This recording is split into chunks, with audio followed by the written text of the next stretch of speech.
चरण सिंह सापरा जी, सवाल तो महत्वपूर्ण है। ईडी जब दिल्ली में पूछताछ करे राहुल जी और सोनिया जी से तो फिर आप लोगों को हंगामा करते देर नहीं लगती। वही जब सत्येंद्र जैन या फिर कटघरे में पार्थ चटर्जी आते हैं तो आप लोगों को लगता है कि नहीं, जांच सही दिशा में जारी है। तो ये चिट भी मेरी, पट भी मेरी, ये दोनों तो नहीं चलेगा ना ईडी को लेकर। देखिए, ईमानदारी का पाठ पढ़ाने वालों को पहले ये याद दिला दूं कि बंगारू लक्ष्मण के पास में कैश पैसे पकड़े गए थे, वो सारे देश ने देखा था। इसी तरह से येडियुरप्पा कैसे पकड़े गए थे, या रेड्डी ब्रदर्स थे, या और ऐसे कई सारे बीजेपी के किरदार रहे हैं जो पकड़े गए हैं। जहां तक संजय राउत की बात आप कर रहे हैं, ये संजय राउत का केस है 2007-2008 का। ये जो आप जिस सोसाइटी की बात कर रहे हैं, 2014 से लेकर के 2019 तक बीजेपी और शिवसेना की इकट्ठी सरकार थी और केंद्र में नरेंद्र मोदी की सरकार थी।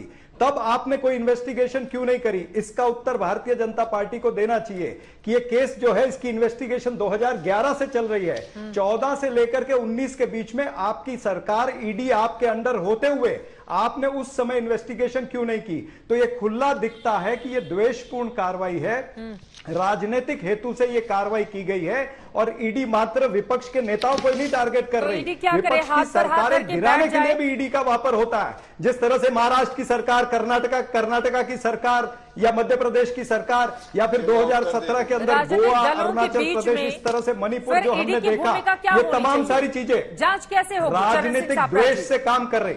नहीं, ईडी, वही तो मैंने आपको पहले ही कहा कि ईडी जो है भारतीय जनता पार्टी की टूल किट का हिस्सा बन चुकी है। ये भारतीय जनता पार्टी का इलेक्शन डिपार्टमेंट बन चुकी है।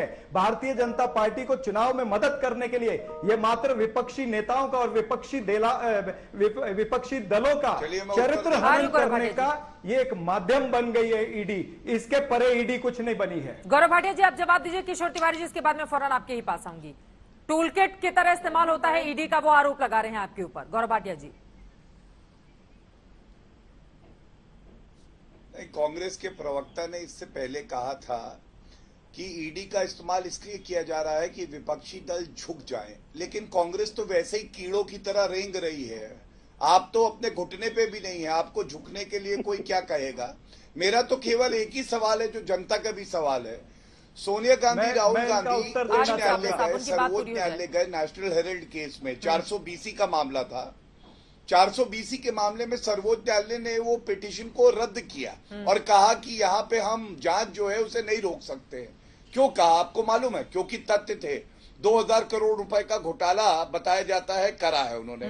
दूसरी बात, चित्रा जी, ये विचित्र बात है कि ईमानदारी जो है अब एक पनौती हो गई है और गांधी परिवार की तरह भ्रष्टाचार लो तो वो मेडल है, वो सीने पे लगाओ कि भैया गांधी परिवार की तरह हम भ्रष्टाचारी हैं। अरे अगर ईमानदारी से कोई पार्टी देश की सेवा कर रही है तो तुम्हें इतनी नफरत क्यों है भारतीय जनता पार्टी से?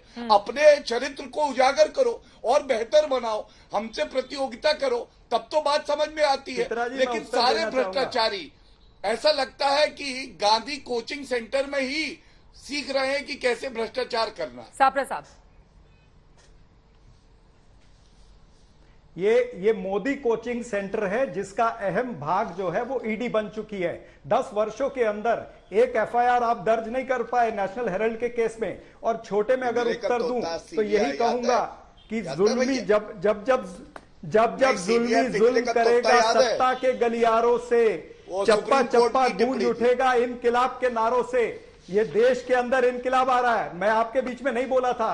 अब हाँ, चप्पा चप्पा छोड़ो। राहुल गांधी कह रहे पप्पा पप्पा इतना भ्रष्टाचार क्यों किया? फिर सुनाता हूँ, राहुल गांधी आजकल कह रहे पप्पा पप्पा इतना भ्रष्टाचार क्यों किया? पहले लड़े थे, अब ध्यान से सुन लीजिए, बौखलाइए मत चित्रा जी, मैं इनके बीच में नहीं बोला था। खुद बोल रहे पहले लड़े थे गोरों से, अब लड़ेंगे चोरों से। तो हम चोरों से लड़ रहे हैं, ये हम चोरों से लड़ रहे हैं। पहले गोरों से लड़े, अब चोरों से लड़ रहे हैं।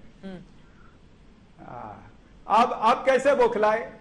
अब कैसे बौखलाए? परिवार चित्रा जी, सापरा साहब, लेकिन बात यहाँ पर एक इतर पूछते हुए, देखिए सीबीआई का मामला जब कोर्ट में पहुंचा था चरण सिंह सापरा जी, तो सीबीआई को लेकर सुप्रीम कोर्ट ने कितनी तल्ख टिप्पणी की थी, आपको याद ही होगा।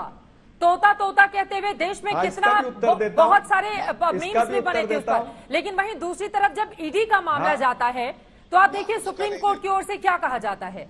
तो इस बात को भी समझने की जरूरत है कि ईडी मैं अगर इसका उत्तर कार्रवाई कर देता रही है, भले ही वो विरोधी होंगे, क्या वो विरोधी है इस नहीं, वजह से नहीं। कार्रवाई नहीं होनी चाहिए? हाँ हाँ नहीं, ईडी जो कार्रवाई कर रही है, हम उसके ऊपर बहुत बड़ा प्रश्न ये नहीं कर रहे हैं। हम ये कह रहे हैं कि आप जिस तरह से सीबीआई को तोता कहते हो, तो क्या ईडी को और सीबीआई को सांड के जैसे सिर्फ विपक्ष के पीछे छोड़ने की इजाजत है? क्यों नहीं सत्ताधारी पक्ष, क्यों नहीं वो धन्ना सेठ जो बीजेपी पुरस्कृत है, उनके पीछे ईडी क्यों नहीं जाती? ये ईडी की रिकवरी की बात करते हैं, जो धन्ना सेठों के 13 लाख करोड़ रुपया इन्होंने माफ किया है, वो 13 लाख करोड़ रुपया जो माफ हुआ है, उन उद्योगपतियों के पीछे ईडी क्यों नहीं जाती है? ये अडानी, अंबानी और तमाम सारे जितने हैं, नीरव मोदी से लेके मेहुल चोकसी तक, इनके ऊपर भी तो ईडी की कार्रवाई होनी चाहिए। ऐसे हजारों की लिस्ट है जो 13 लाख करोड़ रुपया आपने माफ किया है। इसका उत्तर भारतीय जनता पार्टी का ना तो गली का नेता देता है, ना दिल्ली का नेता देता है। गौरव भाटिया जी, इस पर आप जवाब दे दीजिए, उसके बाद मैं बाकी मेहमानों के पास जाऊंगी जल्दी से। सर गौरव भाटिया जी, नाम गिना रहे हैं, वो लंबे लिस्ट लेकर बैठे हुए हैं। चित्रा जी, मैंने तो जनता का, हाँ, वो उनके भ्रष्टाचारों की लिस्ट अगर पढ़ने लगूंगा तो आपका एक दिन पूरा निकल जाएगा, इसलिए मैं सिर्फ इतना ही कहूंगा। सवाल ये पूछा कि पिंजरे का तोता बुलाया सीबीआई को, कांग्रेस का शासन था, आपने स्टेटस रिपोर्ट कोलगेट स्कैम में बदली मनमोहन सिंह जी को बचाने के लिए, उस पर कोई उत्तर नहीं। सोनिया गांधी, राहुल गांधी, ये लोग सर्वोच्च न्यायालय गए, इनके चार्जेस को रद्द नहीं किया, आज फेस कर रहे हैं ट्रायल, कोई उत्तर नहीं। लेकिन एक बात बताऊं, कह रहे थे कि ईडी का सांड क्यों छोड़ दिया। चित्रा जी, अगर भ्रष्टाचार का लाल वस्त्र पहन के कांग्रेस पार्टी और उद्धव शिवसेना और आम आदमी पार्टी निकलेगी, तो ईडी का सांड वो लाल वस्त्र भ्रष्टाचार का पकड़ेगा और पीछे दौड़ाएगा, क्योंकि भारत की जनता यही चाहती है। मतलब भारतीय जनता पार्टी ही सदाचारी है, बाकी भ्रष्टाचारी हो गए। मैं इनका उत्तर देता हूं चित्रा जी। नहीं, आप भी बीच में थोड़ा सा बोले थे, तिवारी जी बहुत इंतजार कर रहे हैं देर से। आप भी बोले। गौरव भाटिया जी की बात जल्दी से पूरी हो जाए। गौरव भाटिया जी प्लीज रंगों पर मत जाइए बीच में, ठीक है? अब लाल रंग पर तो मत ही जाइए तो ज्यादा अच्छा है मुझे लगता है, और रंगों को छोड़ देना चाहिए आपसी राजनीति में, मेन मुद्दे पर आ जाइए। हाँ अच्छा, अब मैं आपको एक मेन मुद्दे पे बड़ी अच्छी बात बताता हूँ। 1,04,000 करोड़ रुपए की जो बेनामी संपत्ति है जब्त करी ईडी ने। विजय माल्या, नीरव मोदी और मेहुल चोकसी को गलत लोन दिए इन्होंने। 19,111 करोड़ रुपए की संपत्ति। अरे भाई, 13 लाख करोड़ रुपया जिनका माफ किया, उनके पीछे ईडी क्यों नहीं जा रही है? ठीक है, वो उतना दूर तक नहीं जाते, वे संजय राउत पर ही रहते हैं। मुझे लगता है कि ज्यादा भटक जाएंगे हम लोग, क्योंकि मामला अगर जाएगा तो बहुत दूर तक जाएगा, उतना समय नहीं होगा। मेन मुद्दे पर रहते हैं, संजय राउत पर रहते हैं।